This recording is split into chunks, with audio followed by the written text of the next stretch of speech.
جی السلام علیکم ورحمۃ اللہ وبرکاتہ۔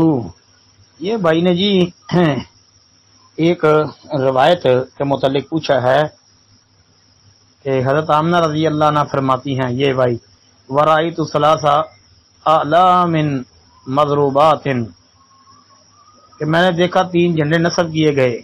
وہ آگے وضاحت کی ہے، مشرق میں، دوسرا مغرب میں، تیسرا کعبے کی چھت پر، اور حضور اکرم صلی اللہ علیہ وسلم کی ولادت ہو گئی۔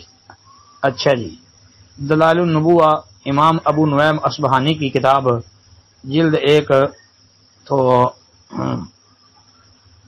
صفحہ 610 غالباً لکھا ہے، اور حدیث نمبر 555 اس کا حوالہ ہے۔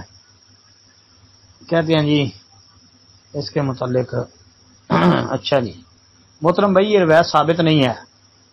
امام ابو نعیم اصبہانی رحمۃ اللہ علیہ کی دلائل النبوہ کے علاوہ علامہ سیوطی رحمۃ اللہ علیہ کی الخصائص القبریٰ کے اندر بھی موجود ہے، لیکن روایت ضعیف ہے، سند ثابت نہیں ہے اس کی۔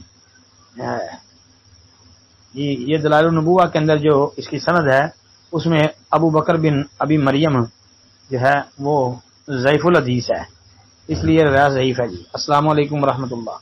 اور اس کے حوالے سے کوئی صحیح سند یا حسن سند فی الوقت مجھے نہیں مل سکی، باقی واللہ عالم، فی الحال تحقیق یہی ہے کہ یہ روایت ضعیف ہے۔ السلام علیکم ورحمۃ اللہ۔